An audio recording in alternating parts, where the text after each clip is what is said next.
Hello everyone, welcome to my channel CIB with Ashok. Friends, आज हम ABM के module D में चैप्टर नंबर 29 पढ़ेंगे। तो फ्रेंड्स, ये जो चैप्टर है टर्म लोन के रिगार्डिंग है। हम में से ज़्यादातर लोग टर्म लोन के बारे में जानते हैं, तो इस लेक्चर में हम देखेंगे टर्म लोन क्या होता है, डेफर्ड पेमेंट गारंटी क्या होती है, डीपीजी क्या होती है, और किसी भी प्रोजेक्ट का अप्रेजल कैसे किया जाता है। इन सभी बातों के बारे में हम जानेंगे फ्रेंड्स। ओके, तो इंपॉर्टेंट पॉइंट जो है यहाँ पर हम टर्म लोन के बारे में जानेंगे फ्रेंड। तो देखो, यहाँ पर ये कह तो रहे हैं कि हम टर्म लोन के बारे में पढ़ रहे हैं, लेकिन जो स्टडी की जाएगी वो कंपैरेटिव स्टडी की जाएगी। किसके बीच में? वर्किंग कैपिटल और टर्म लोन दोनों एक साथ सीखने की हम कोशिश करेंगे। मतलब वर्किंग कैपिटल की कंपेयर टर्म लोन से हर एक पॉइंट पर हम करेंगे फ्रेंड्स। ओके, तो देखिए यहाँ पर क्या है कि bank provide term loan normally for acquiring fix asset like land, building, plant, machinery, infrastructure. तो बैंक क्या करता है फ्रेंड्स कि टर्म लोन किस लिए देता है? टर्म लोन का मतलब सीधी सी बात है, जो लंबे समय के लिए लोन दे दिया जाए उसे ही फ्रेंड्स हम टर्म लोन कह सकते हैं। बैंक टर्म लोन किस पर्पज से देता है? आपको ज़मीन खरीदनी है, बिल्डिंग बनानी है, प्लांट कोई लगाना है, कोई मशीनरी परचेज करनी है, कोई इंफ्रास्ट्रक्चर बनाना है, इन सभी पर्पज़ के लिए बैंक जो है आपको लोन प्रोवाइड करता है फ्रेंड्स। ओके, अब इसमें personal loan, consumption loan, education loan भी जो है आपके टर्म लोन में ही आते हैं। इवन इनसे कोई फिक्स एसेट नहीं बनता है। किनसे? जो कंजम्पशन लोन है, आपने कोई कंजम्पशन लोन लिया और उसको कंज्यूम कर लिया। एजुकेशन लोन लिया तो इससे कोई एसेट नहीं क्रिएट होता है। पर्सनल लोन लिया, कोई एसेट नहीं क्रिएट हो रहा, पर इन्हें भी हम टर्म लोन की कैटेगरी में लेते हैं फ्रेंड्स। ओके, तो जो टर्म लोन होता है फ्रेंड्स, बेसिक सी बात है कि जो टर्म लोन होता है वो किस लिए दिया जाता है? फिक्स एसेट क्रिएट करने के लिए। फिक्स एसेट का मतलब ऐसा एसेट जो लॉन्ग टर्म तक चलता रहे। फॉर एग्जाम्पल, आपने अपना घर बनवा लिया तो ये 20-25 साल, 30 साल, 100 साल जितना भी चलेगा चलेगा। आपने फ्रिज खरीद लिया, ये लॉन्ग टर्म तक चलेगा। आपने अलमीरा खरीद ली, अलमारी खरीद ली, वो भी लॉन्ग टर्म तक चलेगी। तो ऐसी चीज़ों को परचेज करने के लिए फिक्स एसेट इन्हें ही कहेंगे, और इनको परचेज करने के लिए जब आप बैंक लोन देता है तो उसे ही फ्रेंड्स टर्म लोन कहते हैं। अब कंपेयर बेसिस पर बात करें तो वर्किंग कैपिटल जो होता है उसका काम क्या होता है? करंट एसेट्स के लिए उसे दिया जाता है। वर्किंग कैपिटल किस लिए दिया जाता है? करंट एसेट्स के लिए दिया जाता है। ये किसके लिए दिया जाता है? टर्म लोन फिक्स एसेट के लिए, जबकि वर्किंग कैपिटल दिया जाता है करंट एसेट्स के लिए। अब करंट एसेट्स क्या होता है फ्रेंड्स? फिक्स एसेट में तो हमने जान लिया कि मकान बनवा दिया, बिल्डिंग ले ली, प्लांट ले लिया, ये सभी पता चल गया। करंट एसेट क्या होता है? तो देखिए फ्रेंड्स, जैसे मान लीजिए आपकी कोई शॉप है, फॉर एग्जाम्पल आपकी बुक की शॉप है, या फिर आपकी जो है वेजिटेबल की शॉप है। तो आपकी शॉप है, तो ये जो बिल्डिंग है जिस जहाँ पर आपने दुकान खोली हुई है वो तो आपका फिक्स एसेट है। आपने उसमें अलमारी लगाई हुई है, अलमीरा है ना, रैक वगैरह रखी हुई है, ये भी आपका फिक्स एसेट है। लेकिन जो आपने मटेरियल भरा हुआ है उसमें, मतलब चाहे बुक्स रखी हुई हैं जिन्हें आपको बेचना है, या वेजिटेबल, आलू, टमाटर, गोभी, जो भी आप ला करके कंज्यूम करवा रहे हैं, बेच रहे हैं, वो जो आइटम्स हैं वो आपकी करंट एसेट्स हैं। करंट एसेट क्या होते हैं फ्रेंड्स? करंट एसेट उसे कहते हैं जो एक साल के अंदर में, 1 ईयर के अंदर अंदर में ही या तो कंज्यूम कर लिए जाएंगे या कैश में कन्वर्ट कर दिए जाते हैं। उन्हें ही हम फ्रेंड्स करंट एसेट्स कहते हैं। तो करंट एसेट किसे कहेंगे? जो 1 ईयर, विद इन 1 ईयर या तो कंज्यूम कर लिए जाएंगे, खपत कर दी जाएगी, खत्म कर दिया जाएगा वो है, या तो फिर जो है वो कैश में कन्वर्ट कर दिए जाएंगे विद इन 1 ईयर। तो उसे ही फ्रेंड्स हम करंट एसेट्स कहते हैं। ठीक है, तो अगर आपको करंट एसेट्स को मेंटेन करना है तो आपको वर्किंग कैपिटल लोन देगा बैंक, और अगर आपको फिक्स एसेट के लिए पैसे चाहिए तो आपको बैंक टर्म लोन प्रोवाइड करता है। आई होप ये पॉइंट बहुत अच्छे से क्लियर अब हो गया होगा। अब एक्सेप्शनल केसेस में बैंक क्या करेगा कि आपको working capital term loan provide करेगा। मतलब कहने का ये हुआ कि आपको करंट एसेट के लिए, अभी तो मैंने आपको बताया कि अगर आपको करंट एसेट मेंटेन करना है तो उसके लिए आपको वर्किंग कैपिटल लोन देता है फ्रेंड्स। ठीक है, करंट एसेट के लिए वर्किंग कैपिटल है, और फिक्स एसेट के लिए कौन सा लोन देता है? टर्म लोन देता है। लेकिन अगर एक्सट्रीम एक्सेप्शनल केसेस में बैंक क्या करेगा, आपको करंट एसेट्स के लिए ही टर्म लोन प्रोवाइड कर देता है। करंट एसेट्स के लिए जो वर्किंग कैपिटल लोन मिलता था उसकी जगह पे क्या दे देगा? आपको टर्म लोन दे देगा, और उसे क्या बोलेंगे हम? उस लोन को वर्किंग कैपिटल टर्म लोन बोलते हैं। क्या बोलते हैं फ्रेंड्स उसे? Working capital term loan. तो अगर पूछा जाए कि वर्किंग कैपिटल टर्म लोन किस लिए आपको बैंक देगा, तो करंट एसेट्स को मेंटेन करने के लिए। अगर आपको करंट एसेट्स परचेज करने हैं तो उस केस में करंट एसेट आपका working capital term loan bank provide करता है। अब होता क्या है, ऐसी ज़रूरत क्यों पड़ती है? बैंक को क्या होता है कि लॉन्ग टर्म जो उसके फंड होते हैं उसको मतलब करंट एसेट्स को मेंटेन करने के लिए बैंकों को पैसे का अरेंजमेंट करना पड़ता है लॉन्ग टर्म सोर्सेज से, ठीक है। करंट एसेट्स को भले ही करंट एसेट्स को मेंटेन करने मतलब हुआ जैसे आपको बुक परचेज करनी है या फिर आपको वेजिटेबल कर परचेज करनी है, तो उनके लिए जो पैसे आप अरेंज कर रहे हैं उसको आपको लॉन्ग टर्म सोर्सेज से अरेंज करना पड़ता है, और इसे नेट वर्किंग कैपिटल कहते हैं। क्या कहते हैं friends? Net working capital. Net working capital NWC इसका वो होता है current assets minus current liability. जब आप करंट एसेट्स में से करंट लाइबिलिटी को घटा देते हैं, CA का मतलब फ्रेंड्स करंट एसेट्स है, CL का मतलब करंट लाइबिलिटी है। करंट एसेट्स मैंने आपको बता दिया, ऐसा एसेट जो 1 साल के अंदर में या तो कंज्यूम कर लिया जाएगा या तो कैश में कन्वर्ट हो जाएगा, उसे करंट एसेट्स कहते हैं। करंट लाइबिलिटी क्या होती है फ्रेंड्स? ऐसी लाइबिलिटी यानी कि ऐसी लाइबिलिटी या जिम्मेदारी या लोन जिसको 1 साल के अंदर में आपको रिटर्न कर देना है। कोई लोन है आपके पास में और उसको 1 साल के अंदर अंदर ही सारा पैसा लौटा करके खत्म करना है, तो उसे करंट लाइबिलिटी आप कह देंगे, ठीक है। तो अगर करंट एसेट्स में से हम करंट लाइबिलिटी को सब्ट्रैक्ट करते हैं फ्रेंड्स, तो उसे ही नेट वर्किंग कैपिटल कहते हैं, NWC कहते हैं। अब अगर बैंक जो कंपनी है वो नेट वर्किंग कैपिटल मेंटेन नहीं करेगी, तो उसे करंट रेशियो का फुल फॉर्म वो फार्मूला होगा current assets upon current liability maintain करना जरूरी होता है। अगर कोई भी कंपनी अपना करंट एसेट्स को मेंटेन करना चाहती है तो उसे नेट वर्किंग कैपिटल मेंटेन करना पड़ता है, NWC मेंटेन करना पड़ता है। और NWC इसलिए मेंटेन करना पड़ता है ताकि वो करंट रेशियो मेंटेन कर सके। करंट रेशियो का formula current assets upon current liability होता है। तो बी आर अवेयर, जैसे यहाँ पर देख लीजिए, हमें पता है business enterprise is suppose to bring a part of its fund required to maintain the desired level of current assets from its long term sources. मतलब जो बिजनेस इंटरप्राइजेज होती हैं उनको जो है फंड लाना पड़ता है करंट एसेट्स के लेवल को मेंटेन करने के लिए लॉन्ग टर्म सोर्सेज से। कहाँ से?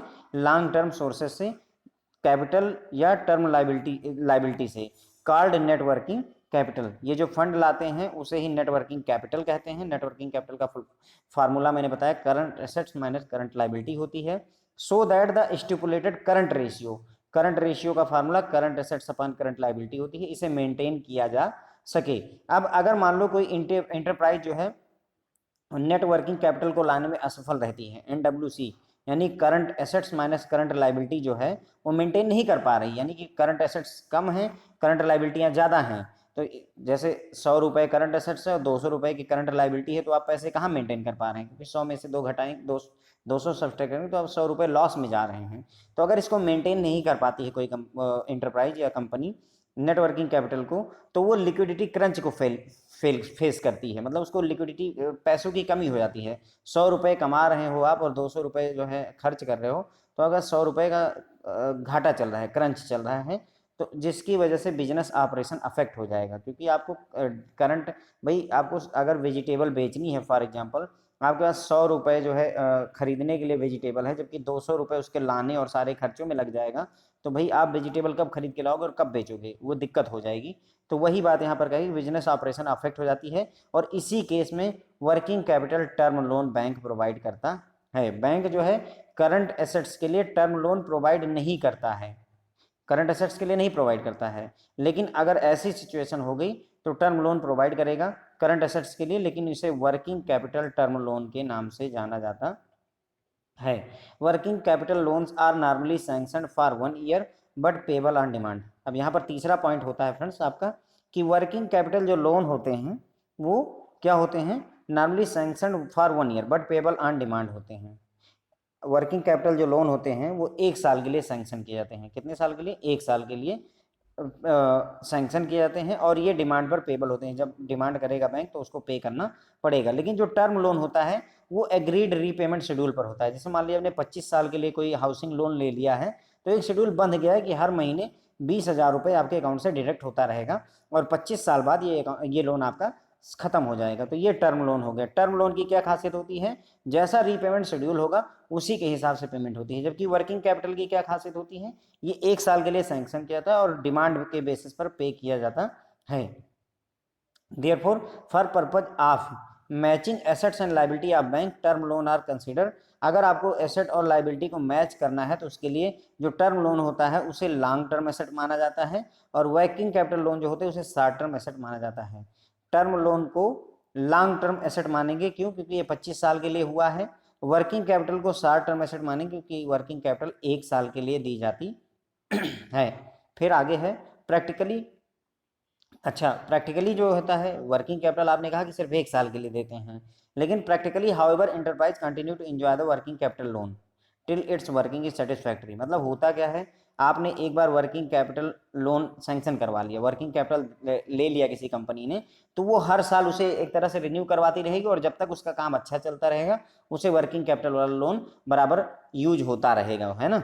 जबकि टर्म लोन क्या खासियत होती है कि टर्म लोन जो है रीपेज हो जाएगा पीरियड ऑफ टाइम, मतलब 25 साल बाद टर्म लोन खत्म हो जाएगा। ये बात सर्टेन है, आपने 25 साल के लिए हाउसिंग लोन लिया तो 25 साल बाद हाउसिंग लोन खत्म हो जाएगा। लेकिन जिस कंपनी ने वर्किंग कैपिटल ले रखा है, तो वर्किंग कैपिटल अगर उसका काम सेटिस्फैक्ट्री है तो बैंक हर साल उसे जो है वर्किंग कैपिटल प्रोवाइड करता रहेगा, चाहे 65 साल बीत जाए चाहे 70 साल बीत जाए। यही बात है यहाँ पर कि ऐसा होता है। अब यहाँ पे अगला अगला पॉइंट है, चौथा point, as the term loan is expected to repaid out of the future cash flow of borrower. मतलब जो टर्म लोन होता है उसकी रीपेमेंट कैसे की जाती है, भविष्य में जो बारोवर कमाएगा उससे पेमेंट करता है। इसलिए DSCR, date service coverage ratio जो होता है उसका यूज हम करते हैं। DSCR की क्या खासियत होती है, डेट सर्विस कवरेज रेशियो, ये बताता है कि कोई भी बारोवर टर्म लोन की किस्तें टाइम पर पे कर पाएगा या नहीं कर पाएगा। और अगर आपको वर्किंग कैपिटल के लिए जो है देखना है तो कौन सा रेशियो देखेंगे, लिक्विडिटी रेशियो। जैसे क्विक रेशियो और करंट रेशियो, इनकी इंपॉर्टेंस बढ़ जाती है फ्रेंड्स। ओके, तो अगर आपको टर्म लोन देखना है कि मतलब कस्टमर जो बारोवर है वो पैसा वापस कर पाएगा या नहीं कर पाएगा, तो आप debt service coverage ratio check करेंगे। और अगर जो है आपको ये चेक करना है कि वर्किंग कैपिटल का पैसा लौटा पाएगा कि नहीं, तो आप क्विक रेशियो और करंट रेशियो चेक करेंगे, तब आपको पता चल जाएगा कि कस्टमर वापस कर पाएगा कि नहीं। ठीक है फ्रेंड्स। अब आगे यहाँ पे अगला पॉइंट है, there is no uniform repayment schedule for all term loan. मतलब कोई ऐसा नहीं कि सारे मतलब जो टर्म लोन होंगे उनका रीपेमेंट शेड्यूल एक जैसा होता है, हर महीने ही पेमेंट करनी है, ऐसा जरूरी नहीं है। ये पूरी तरह से डिपेंड करता है कि बारोवर कैसा है या उसकी पेमेंट करने की कैपेसिटी कैसी है। जैसे अगर कोई सैलरीड पर्सन है तो EMI बना दी जाएगी टर्म लोन की कि हाँ हर महीने आपको पेमेंट करना है।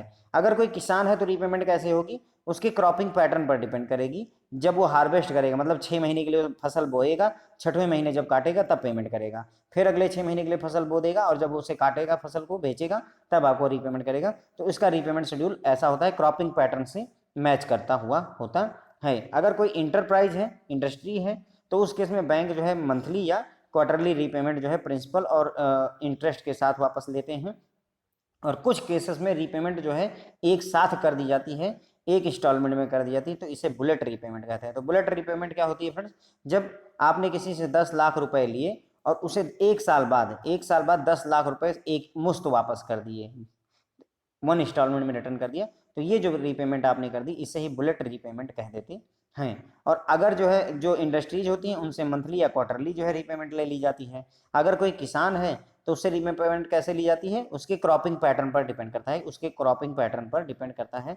जब उसकी फसल कटेगी तो तब वो वापस करेगा। उसी जगह पर अगर कोई सैलरी वाला पर्सन है तो उसकी EMI, इक्वेटेड मंथली इंस्टॉलमेंट के थ्रू, यानी इंस्टॉलमेंट बांधी जाती है फ्रेंड्स। ओके, तो हमने यहाँ पर क्या समझा फ्रेंड्स, हमने टर्म लोन के बारे में काफ़ी सारी बातें समझी। टर्म लोन का हमने ये समझा कि बैंक जो है टर्म लोन किस लिए देते हैं, फिक्स एसेट को एक्वायर करने के लिए। आप फिक्स एसेट खरीदना चाहते हो, land, building, plant, machinery, infrastructure, ये इन सब कामों के लिए अगर आप लेना चाहते हो तो बैंक आपको टर्म लोन देता है। Personal loan, consumption loan, education loan, ये भी जो है आपके टर्म लोन होते हैं, लेकिन एक्सेप्शन होते हैं। क्यों? क्योंकि इनकी वजह से कोई फिक्स एसेट नहीं बनता है, फिर भी इनको टर्म लोन माना जाता है। वर्किंग कैपिटल लोन किस लिए दिया जाता है, ताकि आप करंट एसेट को मेंटेन कर सको। करंट एसेट का मैंने आपको बता दिया, ऐसा एसेट जो 1 साल के अंदर में या तो कंज्यूम कर लिया जाएगा या तो फिर कैश में कन्वर्ट हो जाएगा, उसे ही करंट एसेट कहते हैं। अब एक्सेप्शनल केसेस में बैंक जो है क्या करेगा, करंट एसेट के लिए भी जो है टर्म लोन देता है, लेकिन उसको क्या कहते हैं, वर्किंग कैपिटल टर्म लोन कहते हैं। क्या कहते हैं फ्रेंड्स, उसे वर्किंग कैपिटल टर्म लोन कहते हैं। किसी भी इंटरप्राइज को नेट वर्किंग कैपिटल को मेंटेन करना होता है, नेट वर्किंग कैपिटल को मेंटेन करना होता है। अगर ये एनडब्ल्यूसी को मेंटेन नहीं कर पाता है तो उसकी डेली ऑपरेशनल अफेक्ट हो जाती है, और इसी केस में working capital term loan bank provide करता है फ्रेंड्स। ओके, और उसके बाद में जो वर्किंग कैपिटल लोन होते हैं वो 1 साल के लिए जो है सैंक्शन किए जाते हैं और पेबल ऑन डिमांड होते हैं, जबकि जो टर्म लोन होता है उसका एक रीपेमेंट शेड्यूल होता है, पहले से ही एग्री किया जाता है, एक रीपेमेंट शेड्यूल होता है। तो अगर जो है हम कहें कि जो है जो टर्म लोन होते हैं ये लॉन्ग टर्म एसेट होते हैं, और जो आपका वर्किंग कैपिटल होता है फ्रेंड्स वो शॉर्ट टर्म एसेट होते हैं बैंक के। लॉन्ग टर्म एसेट होते हैं कौन से? टर्म लोन आपके, और वर्किंग कैपिटल लोन जो होते हैं ये शॉर्ट टर्म एसेट माने जाते है फ्रेंड्स। ठीक है, अब टर्म लोन जो होता है वो एक सर्टेन टाइम पीरियड के बाद में खत्म हो जाता है, यानी अगर 30 साल के लिए कोई लोन लिया गया है टर्म लोन तो 30 साल बाद वो खत्म हो जाता है, जबकि वर्किंग कैपिटल दिया तो 1 साल के लिए जाता है, लेकिन हर साल ये रिन्यू टाइप का होता रहता है, और कस्टमर जो है हमेशा जितने साल तक उसका काम अच्छा चलता रहेगा उतने साल तक वर्किंग कैपिटल को चलाता रहता है फ्रेंड्स। ओके, अब अगर आपसे पूछा जाए कि आपको किसी को टर्म लोन देना है तो आप कौन सा रेशियो चेक करोगे? तो DSCR, date service coverage ratio आप चेक कर लीजिए, अगर ये सही है तो टर्म लोन उसका सैंक्शन कर दीजिए। अगर आपसे कहा जाए वर्किंग कैपिटल किसी को देना है तो कौन सा आप रेशियो चेक करेंगे? तो फ्रेंड्स लिक्विडिटी रेशियो चेक करते हैं, इसमें क्विक रेशियो या करंट रेशियो जो है चेक किया जाना चाहिए। ठीक है, अब जो टर्म लोन होता है उसकी रीपेमेंट का शेड्यूल कोई फिक्स नहीं होता, सभी के लिए रीपेमेंट शेड्यूल एक जैसा नहीं होता है। अगर कोई नौकरी वाला है तो उससे हर महीने पेमेंट ली जाती है, अगर कोई किसान है तो जब वो फसल काटता है उसके साथ उससे पेमेंट ली जाती है, अगर कोई इंडस्ट्री है, इंटरप्राइजेज है तो उससे चाहे महीने में ले लीजिए चाहे क्वार्टरली ले लीजिए, और कई बार लोग जो है एक साथ में ही इंटायर रीपेमेंट कर देते हैं तो उसे बुलेट रीपेमेंट कहते हैं फ्रेंड्स। ओके, उसका अगला टॉपिक उठाएंगे फ्रेंड्स हम, deferred payment guarantee, DPG। Deferred payment guarantee का सिंपल सा मतलब समझिए, आपको कोई मशीनरी खरीदनी है, किसी शॉपकीपर से आपको मशीनरी खरीदनी है, और मान लीजिए 10 करोड़ रुपए की आपको मशीनरी खरीदनी है, और आप जो है इकट्ठा 10 करोड़ नहीं देंगे, उससे कहा कि अगले 20 साल में मैं आपको हर साल मतलब हर महीने 20-20 हज़ार रुपये देता रहूँगा। तो जो दुकानदार है उसने कहा ठीक है कोई नहीं, मुझे ब्याज सहित अगर मिल जा रहा है 10 करोड़ रुपए ही सब मिला करके, प्लस ब्याज भी मिल जा रहा है तो मुझे कोई दिक्कत नहीं है। लेकिन ये है कि मान लो तुम अभी 20 हज़ार रुपये दे रहे हो, कल को 20 हज़ार रुपये मुझे ना दो तो मैं फिर कहाँ जाऊँगा? मुझे तो लॉस हो जाएगा, क्योंकि मशीन तो तुम मुझसे परचेज कर चुके हो। तो इस केस में जो आपका कस्टमर होगा, जो कस्टमर है वो क्या करेगा, बैंक से एक गारंटी दिलवा देता है। बैंक से क्या गारंटी दिलवा देगा कि भाई यदि मैं जो है नहीं पैसे आपके पे करूँगा जो दुकानदार है उसके, तो बैंक जो है उसके पैसे पे करेगा। तो इसी केस में ही डेफर्ड पेमेंट मतलब जो देर से हो पेमेंट, रोक दी गई है, डेफर कर दिया गया है, यानी अभी नहीं होनी है पेमेंट, डेफर कर दिया गया कुछ समय बाद, यानी टाल दी गई है। तो डेफर्ड पेमेंट के लिए जब गारंटी बैंक देता है फ्रेंड तो उसे ही डेफर्ड पेमेंट गारंटी कहते हैं। फंडा यही है, समझ लेते हैं। When the purchaser of fix asset, जो फिक्स एसेट का परचेजर है, फिक्स एसेट हमने अभी समझ लिया था, मशीनरी हो गई, लैंड हो गई, बिल्डिंग हो गई, इंफ्रास्ट्रक्चर हो गया, वो सारी फिक्स एसेट का जो purchaser does not pay to the supplier immediately, supplier को तुरंत नहीं पे करता है, but pays according to the agreed repayment schedule, लेकिन एक रीपेमेंट शेड्यूल होता है उसके हिसाब से पे करता है। And the bank guarantees this repayment, और बैंक इस रीपेमेंट की गारंटी देता है। तो इसे ही friends DPG, deferred payment guarantee कहते हैं। मतलब जो टाली गई पेमेंट है, जो देर से होने वाली पेमेंट है, उसकी गारंटी बैंक ने दे दी है कि यदि कस्टमर जो है डिफॉल्ट करता है तो हम पे करेंगे, तो उसे ही फ्रेंड्स डेफर्ड पेमेंट गारंटी कहते हैं। आई होप आपको क्लियर हो गया होगा। अब नॉन फंड बेस्ड फाइनेंसिंग है, क्यों? क्योंकि पैसे नहीं दे रहा है बैंक, यहाँ पर शुरुआत में ही बैंक को पैसे नहीं देना, बैंक को बस ये बोल देना है कि ठीक है मैं जो है अगर कस्टमर डिफॉल्ट करेगा तो पैसे पे करूंगा। तो ये नॉन फंड बेस्ड जो है, जैसे लेटर ऑफ क्रेडिट होता है आपका, बैंक गारंटी होती है, उसी तरीके से डेफर्ड पेमेंट गारंटी भी नॉन फंड बेस्ड जो है फाइनेंसिंग का एक मेथड होता है। लेकिन यदि जो है परचेजर डिफॉल्ट कर जाएगा, परचेजर ने क्या किया, कोई भी एक इंस्टॉलमेंट नहीं पे की, तो बैंक को वो पैसा पे करना पड़ेगा सप्लायर को, और जो है उस समय ये फंड बेस्ड जो है हो जाएगा, है ना। फंड बेस्ड जो है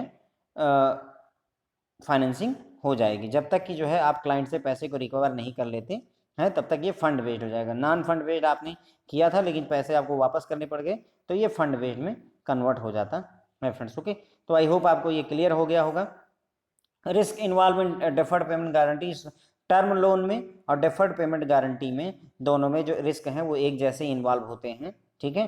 तो इसलिए जो डेफर्ड पेमेंट गारंटी की जो अप्रेजल होती है वो उसी तरह से होती है जैसे टर्म लोन की अप्रेजल की जाती है। अप्रेजल का हमने कॉन्सेप्ट समझा था कि कोई कस्टमर वर्थी है, जितना पैसा मांग रहा है उतना देना है कि नहीं देना है, कब लौटाएगा, जो काम कर रहा है वो सही है कि नहीं है, इन सभी बातों के आंसर पाना ही अप्रेजल कहलाता है फ्रेंड्स। ओके, तो हमने ये डेफर्ड पेमेंट गारंटी में समझ लिया। डेफर्ड पेमेंट गारंटी में जब जो है आपने मशीनरी खरीदी है, कोई कस्टमर ने मशीनरी खरीदी है किसी सप्लायर से, और वो कस्टमर सप्लायर को पैसे तुरंत नहीं देता है बल्कि बाद में इंस्टॉलमेंट में देता है, तो बैंक जो है इस बात की गारंटी लेता है कि ठीक है यदि कस्टमर डिफ़ॉल्ट करेगा तो मैं आपके पैसे पे करूँगा रीपेमेंट के। तो इसे ही फ्रेंड्स डेफर्ड पेमेंट गारंटी कहते हैं। ठीक है, और ये नॉन फंड बेस्ड जो है फाइनेंसिंग होती है। ठीक है, अब हाउएवर इफ परचेजर, अगर परचेजर डिफ़ॉल्ट करेगा तो बैंक को वो पैसे पे करने पड़ते हैं। और इसमें जो रिस्क होता है वो टर्म लोन जैसा ही होता है, इसलिए जो इसका अप्रेजल होता है वो टर्म लोन की तरह ही किया जाता है। अब यहाँ पर हम समझेंगे अगला टॉपिक जो है कि टर्म लोन के अप्रेजल में और प्रोजेक्ट के अप्रेजल में क्या डिफरेंस होता है। फ्रेंड देखो, सिंपल सी लैंग्वेज में समझो तो टर्म लोन का अप्रेजल का मतलब हुआ कि कोई छोटा मोटा लोन जो है अप्रेजल करना। प्रोजेक्ट अप्रेजल का मतलब हुआ पूरे के पूरे प्रोजेक्ट को ही जो है समझना और उसे फाइनेंस करना। ठीक है, तो difference can be summarise under, इनके बीच में जो डिफरेंस होता है उसे समराइज करेंगे। In project finance all the financial needs of enterprise working capital requirements are apprise. ठीक है, तो कहने मतलब ये हुआ कि अगर आपको प्रोजेक्ट फाइनेंस करना है, किसी एक प्रोजेक्ट को फाइनेंस करना है, तो ऐसा नहीं कि सिर्फ टर्म लोन दे दिया उसको, नहीं, उसकी वर्किंग कैपिटल रिक्वायरमेंट पर भी हम ध्यान देते हैं, सारी बातें ध्यान देते हैं। जबकि टर्म लोन में क्या होगा, सिर्फ टर्म लोन की बात होगी। टर्म लोन जो है लॉन्ग टर्म लिया जाता है, वर्किंग कैपिटल आपकी 1 साल के लिए होती है, राइट। लेकिन जब आप टर्म लोन देंगे तो आपको ज़्यादा टेंशन लेने की जरूरत नहीं है। लेकिन अगर आप प्रोजेक्ट फाइनेंस करें तो जितनी भी फाइनेंशियल नीड है, चाहे उसमें वर्किंग कैपिटल भी क्यों ना हो, टर्म लोन भी होगा, वर्किंग कैपिटल होगा, सारा कुछ इंक्लूडेड रहेगा।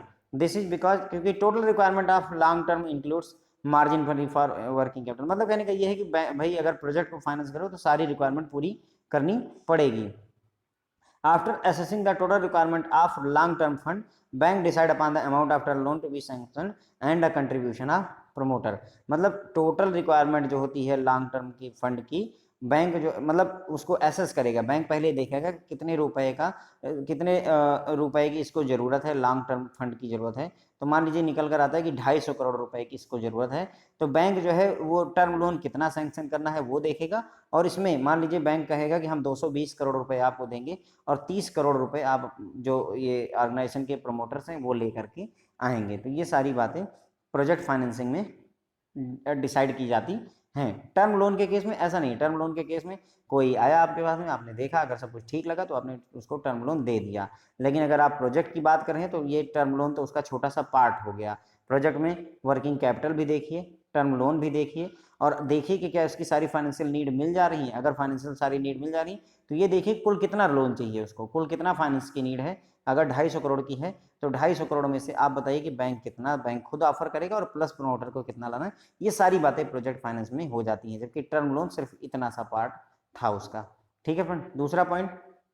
अब यहीं पर एक existing enterprise want to purchase few machinery. अब कोई बड़ी सी ऑर्गेनाइजेशन है, ठीक है, बड़ी सी ऑर्गेनाइजेशन है, तो जब उसको आपने लोन दिया तो प्रोजेक्ट फाइनेंस किया आपने। लेकिन अब अगर मान लो कि वो जो है कुछ मशीनरी खरीदना चाहती है ना, जो कि मेजर इम्पैक्ट नहीं रखेगा वैल्यूम और कंपोजिशन ऑफ द बिजनेस, मतलब उससे बहुत ज़्यादा फर्क नहीं पड़ने वाला है, तो इस केस में अब इसमें प्रोजेक्ट जो है फाइनेंस करने की ज़रूरत नहीं है। इनका कहने मतलब ये है कि अगर एग्जिस्टिंग इंटरप्राइजेज 2-4 मशीनें खरीदनी चाहती हैं, जहाँ जो है मान लीजिए हज़ारों मशीनें काम कर रही हैं, वहाँ वो 4-6 मशीनें अगर परचेज करना चाहते हैं तो इतना ज़्यादा इम्पैक्ट नहीं करेगा, तो हमें प्रोजेक्ट फाइनेंस ना करके यहाँ पर टर्म लोन सैंक्शन करने की ज़रूरत है friends. Okay, it will serve very little purpose to have a detailed examination, है ना। मतलब हम पूरा डिटेल में examination, technological, economical feasibility, managerial competence, ये सारा कुछ चेक करें तो वो अच्छा नहीं होगा। हमारे लिए सिंपल यही होगा कि बैंक जो है it is enough for bank to examine the project for next 2 to 3 year, 2 से 3 साल के लिए जो है आपका एग्जामिन कर ले और फाइंड आउट कि DSCR जो है डेब्ट सर्विस कवरेज रेशियो, मैंने बताया था आपको डेब्ट सर्विस कवरेज रेशियो क्या बताता है कि कोई जो बारोअर है वो टर्म लोन की किस्तें टाइम पर चुका पाएगा या नहीं चुका पाएगा, उसके बारे में बताता है।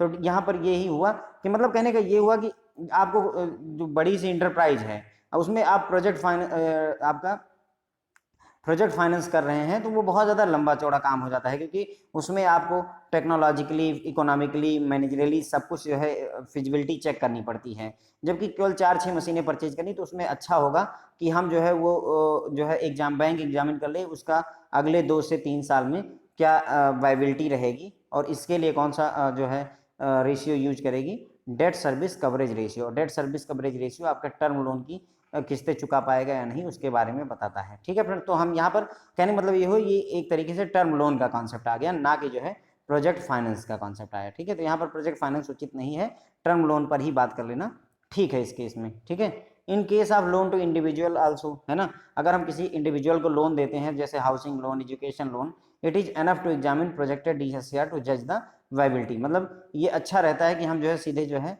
उसका debt service coverage ratio check कर लें। टर्म लोन अगर दे रहे हैं किसी को तो उसी से ही हमें पर्याप्त पता चल जाता है। ठीक है, तो कहने मतलब ये हुआ कि अगर आपको पूरे के पूरे प्रोजेक्ट को सैंक्शन करना है, अगर पूरा प्रोजेक्ट सैंक्शन करना है तो भैया प्रोजेक्ट अप्रेजल करिए। अगर नहीं करना है तो उस केस में टर्म लोन का ही अप्रेजल कर लीजिए, टर्म लोन की ही एनालिसिस कर लीजिए। अगर पूरा प्रोजेक्ट करना है तो आप जो है प्रोजेक्ट फाइनेंसिंग करिए, उसमें जो है आपका टर्म लोन की अप्रेजल करिए और प्लस जो है आप वर्किंग कैपिटल की भी अप्रेजल करिए। ठीक है, लेकिन अगर जो है छोटा मोटा मशीनरी परचेज करना चाहते हैं, छोटा मोटा चेंजेस करना चाहते हैं, तो बेहतर होगा कि हम debt service coverage ratio check कर लें और टर्म लोन अप्रेजल कर दें, वहाँ पर उसे पास कर दें। और जैसे इंडिविजुअल के लिए कोई एक हाउसिंग लोन लेने आया है तो वहाँ पर प्रोजेक्ट फाइनेंस करने की जरूरत, प्रोजेक्ट अप्रेजल करने की जरूरत नहीं है, वहाँ पर सिंपल जो है टर्म लोन का के लिए debt service coverage ratio check कर लीजिए, अगर सब कुछ ठीक है तो उसे सैंक्शन कर दीजिए friends. Okay, however basic principle of appraisal of project are stand loan term loan are not different, है ना। मतलब कहने का ये है कि जो बेसिक फंडा होता है वो बहुत ही वैसा ही होता है, चाहे प्रोजेक्ट के लिए अप्रेजल करिए और चाहे टर्म लोन के लिए अप्रेजल करिए, बात एक जैसी ही होती है। और अगर आपको प्रोजेक्ट के लिए अप्रेजल आता है तो टर्म लोन के लिए अप्रेजल बहुत ज़्यादा सिंपल होगा, क्योंकि प्रोजेक्ट अप्रेजल बहुत बड़े लेवल पर होता है, इसमें टर्म लोन इसका एक पार्ट होता है और टर्म लोन अप्रेजल तो छोटा पार्ट होगा ही होगा। तो वही इन्होंने यहाँ पर बात लिखी हुई है फ्रेंड्स। ओके, तो डिफरेंस बिटवीन जो है आपका हमने समझ लिया अप्रेजल और difference between term loan appraisal और प्रोजेक्ट अप्रेजल के बीच में क्या डिफरेंस होता है हमने फ्रेंड्स यहाँ पर समझ लिया है। अब अगला टॉपिक उठाएंगे फ्रेंड्स, हम यहाँ पे प्रोजेक्ट अप्रेजल के बारे में समझेंगे फ्रेंड्स। देखिए, कोई भी प्रोजेक्ट का अप्रेजल करने के लिए, अप्रेजल का मतलब हम पहले ही समझ चुके हैं कि मतलब क्या इस प्रोजेक्ट को कोई लोन है उसे सैंक्शन करना चाहिए, नहीं सैंक्शन करना चाहिए, कस्टमर सही है गलत है, ये सारी बातों को जानना ही अप्रेजल होता है। प्रोजेक्ट अप्रेजल में किन किन बातों को ध्यान रखना होता है, मैनेजरियल एस्पेक्ट का अप्रेजल करते हैं, टेक्निकल अप्रेजल करते हैं, इकोनॉमिकल अप्रेजल करते हैं। तो इन तीनों के बारे में हम देखेंगे कि मैनेजरियल एस्पेक्ट में क्या देखेंगे, टेक्निकली हम क्या क्या देखेंगे, इकोनॉमिकली किन किन बातों का ध्यान रखेंगे, उन सभी बातों को हम यहाँ पर देखेंगे। Appraisal of managerial aspect, managerial aspect का अप्रेजल कैसे करते हैं, इसमें क्या क्या जो है बातें ध्यान रखनी है। Appraisal of managerial aspect involve seeking the answer of following question, इन बातों के, इन प्रश्नों के जवाब जानना चाहता है कौन, मैनेजरियल एस्पेक्ट में अगर आप जानना चाहते हैं तो। What are the credential of promoter, promoter कितने वैलिड हैं कितने नहीं हैं। What is the financial stake of promoter in the project, मतलब जो प्रमोटर्स हैं, जो लोग लोन लेना चाहते हैं, उनका फाइनेंशियल स्टेक कितना है, 40% ओनरशिप है, 30% ओनरशिप है, ये जानना जरूरी है। Can they bring additional fund, क्या अगर जो है मान लीजिए कोई परिस्थिति ऐसी आ जाए, कंटेंजेंसी मतलब आकस्मिक सिचुएशन में अगर प्रोजेक्ट डिले हो जाए या मार्केट की कंडीशन बदल जाए, तो क्या ये एडिशनल फंड ला सकते हैं। 500 करोड़ रुपए का लोन हम दे रहे हैं, क्या कभी ऐसी स्थिति खड़ी हो कि जो है सब कुछ हैंडल ना हो पा रहा हो, तो क्या 50-60 करोड़ ये मार्केट से ला पाएंगे कि नहीं ला पाएंगे, कौन, जो आपके प्रमोटर्स हैं, ये भी देखना है। What is the form of business organisation, business organisation का फॉर्म क्या है, कैसे काम करता है। What are the key person to be appointed to run the business, कौन से मुख्य लोग हैं जो अपॉइंट किए जाएंगे बिजनेस को रन करने के लिए। इन बातों के आंसर जानना ही आपका मैनेजरियल एस्पेक्ट में आता है। ठीक है फ्रेंड, तो हमने ये जान लिया कि मैनेजरियल एस्पेक्ट में हम क्या किन किन बातों का ध्यान रखें। मतलब कहने का ये हुआ बेसिकली मैनेजरियल एस्पेक्ट में हम बस ये जानने की कोशिश करते हैं कि जो हम प्रोजेक्ट है वो सही है कि नहीं, जो लोग हैं प्रमोटर्स हैं वो सही है कि नहीं। What are the credential of promoter, ये जानेंगे। जो प्रमोटर्स हैं उनका फाइनेंशियल स्टेक कितना है उस प्रोजेक्ट में, और अगर मार्केट की कंडीशन बदलती है या किन्हीं वजहों से जो है प्रोजेक्ट के इम्प्लीमेंटेशन में डिले हो गया या कोई आकस्मिक घटना हो गई, तो क्या ये एडिशनल फंड ला सकते हैं या नहीं ला सकते हैं। और बिजनेस ऑर्गेनाइजेशन किस फॉर्म का है, कैसा काम करता है, क्या होगा क्या नहीं होगा, मतलब जो प्रोजेक्ट है वो सही है नहीं है, इन बातों का आंसर जानना जरूरी है, और कौन कौन से मुख्य लोग होंगे जो इस बिजनेस को रन करने के लिए अपॉइंट किए जाएंगे। इन बातों का अगर आप आंसर जानते हैं तो आप समझ लीजिए प्रोजेक्ट अप्रेजल में आपने मैनेजरियल एस्पेक्ट को निभा दिया है। अब टेक्निकल एस्पेक्ट अप्रेजल देखेंगे। टेक्निकली किन किन बातों का ध्यान रखना होगा जब आप कोई प्रोजेक्ट जो है फिजिबल कर रहे हैं या फिर उसको चेक कर रहे हैं, प्रोजेक्ट का अप्रेजल कर रहे हैं, तो आप टेक्निकली किन किन बातों का ध्यान रखेंगे। लोकेशन कैसी है, किस लोकेशन पर है, अच्छी जगह पर है या नहीं है। Product to be manufacture, production process, कौन सा प्रोडक्ट ये कंपनी बनाएगी, इंफ्रास्ट्रक्चर अवेलेबल है या नहीं है। Technology detail of propose construction, provider of technology details, मतलब कौन कौन सी टेक्नोलॉजी यूज होंगी उनके डिटेल पता होनी चाहिए। Contractor for project execution, contractor कौन है जो प्रोजेक्ट एग्जीक्यूट करेगा। वेस्ट डिस्पोजल और पोल्यूशन कंट्रोल करेंगे या नहीं करेंगे। ये क्यों जरूरी है, क्योंकि अगर इन बातों को ध्यान नहीं रखेंगे तो गवर्नमेंट हो सकता है बाद में जाकर के प्रोजेक्ट पर रोक लगा दे कि आप पोल्यूशन कंट्रोल की गाइडलाइन को फॉलो नहीं कर रहे हैं या ई वेस्ट को प्रॉपरली नहीं कर रहे हैं, कंट्रोल नहीं कर रहे हैं, इसलिए आपको आगे प्रोजेक्ट चलाने नहीं दिया जाएगा। ठीक है। अवेलेबिलिटी ऑफ रॉ मटेरियल, क्या जहाँ पर इन्होंने फैक्ट्री लगाई हुई है वहाँ पर रॉ मटेरियल अवेलेबल है, मार्केटिंग अरेंजमेंट्स क्या हैं इनके, है ना। इसीलिए लोकेशन जरूरी है। देखिए टेक्निकली हम किन किन बातों का ध्यान रखेंगे जब टेक्निकल अप्रेजल करेंगे, कौन सी लोकेशन पर है, कौन कौन से प्रोडक्ट ये बनाएगी, क्या इंफ्रास्ट्रक्चर पर्याप्त अवेलेबल है, टेक्नोलॉजी कौन कौन सी यूज होगी और वो क्या पर्याप्त रहेगी या नहीं रहेगी, कौन सा कॉन्ट्रैक्टर है जो प्रोजेक्ट एग्जीक्यूट करेगा, क्या पोल्यूशन कंट्रोल और वेस्ट डिस्पोजल का प्रॉपर मैकेनिज्म फॉलो किया जाएगा या नहीं, क्या रॉ मटेरियल अवेलेबल है जिस काम को ये करने जा रहे हैं, मार्केटिंग अरेंजमेंट्स कैसे हैं। इन सभी बातों को ही जानना टेक्निकल अप्रेजल कहलाता है। अगर ये सभी बातें सही हैं तो टेक्निकल अप्रेजल आपने कर दिया। ठीक है। इकोनॉमिक अप्रेजल देख लीजिए। अब इकोनॉमिक पॉइंट ऑफ व्यू से आप बात करेंगे, यहाँ पर टेक्निकल पॉइंट ऑफ व्यू से बात करें, इकोनॉमिक पॉइंट ऑफ व्यू से, पैसे के point of view, the economic और फाइनेंशियल फिजिबिलिटी ऑफ प्रोडक्ट, मतलब इकोनॉमिकल या फाइनेंशियल कह दीजिए फिजिबिलिटी किसी प्रोजेक्ट की चेक करनी है तो रिटर्न ऑन इन्वेस्टमेंट क्या चेक करेंगे आप कि जो इन्वेस्टमेंट हो रहा है उस पर रिटर्न क्या आएगा। इसके लिए कौन कौन से मेथड यूज कर सकते हैं, एक तो नेट प्रेजेंट वैल्यू चेक कर लीजिए, IRR चेक कर लीजिए, internal rate of return check कर लीजिए, पे बैक पीरियड क्या होगा, कास्ट बेनिफिट रेशियो क्या होगा, अकाउंटिंग रेट ऑफ रिटर्न। इन सभी बातों को चेक करके आप रिटर्न ऑन इन्वेस्टमेंट देख सकते हैं। अगर आपको इकोनॉमिक अप्रेजल करना है, आप बैंक में मैनेजर हैं, किसी प्रोजेक्ट का इकोनॉमिक अप्रेजल करना है तो देखिए क्या रिटर्न ऑन इन्वेस्टमेंट आ रही है, 100 करोड़ ये इन्वेस्ट कर रहे हैं, रिटर्न कितना होगा इनको इन्वेस्टमेंट पर।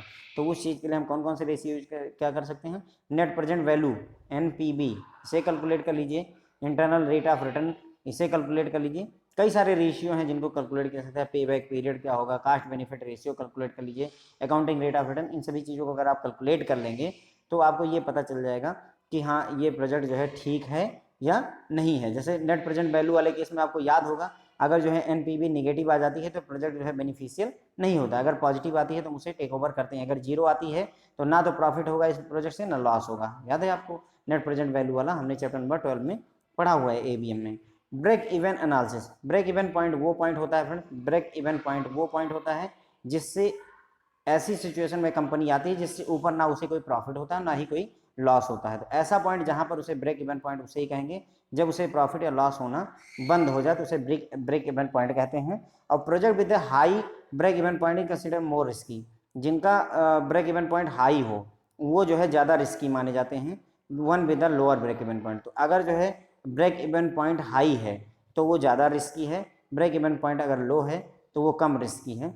इस बात की सहायता से हम इकोनॉमिकल फिजिबिलिटी चेक कर सकते हैं किसी भी प्रोजेक्ट की। सेंसिटिविटी एनालिसिस, सेंसिटिविटी अगर 1% जो है चेंज होगा किसी मार्केट कंडीशन में, एक पैरामीटर में अगर 1% की चेंज होती है, किसी एक पैरामीटर में 1% की चेंज की वजह से, तो उसके बदले में प्रॉफिट या लॉस पर क्या असर पड़ता है, वही सेंसिटिविटी एनालिसिस होती है फ्रेंड्स, है ना। As the market condition are uncertain, market condition निश्चित नहीं होती है, a small change in the price of raw material are finished good may have drastic impact on viability of project. ठीक है। तो वही कह रहे हैं कि जो है स्मॉल चेंज हुआ है किसी रॉ मटेरियल के प्राइस में या फिर जो है फिनिश गुड के प्राइस में, अगर छोटा सा चेंज आता है तो उसकी वजह से ड्रास्टिक चेंज इम्पैक्ट पड़ सकता है, बहुत ज़्यादा इम्पैक्ट हो सकता है प्रोजेक्ट की वायबिलिटी पर, है ना। प्रोजेक्ट बहुत ज़्यादा अफेक्ट हो सकता है, इसीलिए सेंसिटिविटी एनालिसिस की जाती है इस तरीके के इम्पैक्ट को जज करने के लिए फ्रेंड्स। ओके। तो हमने यहाँ पर क्या समझा फ्रेंड्स, जो है प्रोजेक्ट अप्रेजल में हमने देखा कि प्रोजेक्ट अप्रेजल जब आपको करना है, आपसे कहा जाए कि एक प्रोजेक्ट है जिसका अप्रेजल करना है, उसको लोन देना है, आप जाओगे तो 3 बातों को ध्यान रखोगे। एक, पहले मैनेजरियल एस्पेक्ट चेक करोगे, उसका अप्रेजल करोगे, फिर टेक्निकल अप्रेजल करोगे, फिर इकोनॉमिकल अप्रेजल करोगे। अगर ये सारा कुछ सही मिलता है तो उसका लोन सैंक्शन कर देंगे। मैनेजरियल एस्पेक्ट में जो हम अप्रेजल करते समय कौन कौन से क्वेश्चन के आंसर ढूंढते हैं कि प्रोमोटर्स के क्रेडेंशियल, यानी प्रोमोटर जेन्युइन है या नहीं है, जो लोन लेने के लिए आए हैं ये लोग जेन्युइन हैं या नहीं, ये जानने की कोशिश करेंगे। प्रोमोटर्स का जो है इस प्रोजेक्ट में कितना पैसा लगा हुआ है, कितना उनका परसेंटेज स्टेक है, कितना परसेंट या कितना शेयर उनका है, ये बात जाननी जरूरी है। और अगर मान लीजिए मार्केट कंडीशन बदलती है या कोई आकस्मिक घटना की वजह से क्या अगर एडिशनल फंड लाने की जरूरत पड़ती है तो क्या ये प्रमोटर ला पाएंगे कि नहीं ला पाएंगे। बिजनेस ऑर्गेनाइजेशन जो है वो क्या काम करती है और कौन कौन से मुख्य लोग होंगे जिनको जो है बिजनेस को रन करने के लिए अपॉइंट किया जाएगा। अगर इन बातों के आप आंसर सही से ढूंढ लेते हैं तो आप जान लीजिए कि मैनेजरियल एस्पेक्ट आपने अप्रेजल कर दिया है। टेक्निकल अप्रेजल में हम क्या क्या देखते हैं, टेक्निकल अप्रेजल में हम देखते हैं कि कौन सी लोकेशन पर है। अगर होटल वगैरह है, अच्छी जगहों पर है तो ज़्यादा अच्छा चलेगा, और अगर जंगल वगैरह में है तो नहीं चलेगा, ऐसे समझ लीजिए। एग्जाम्पल है ये।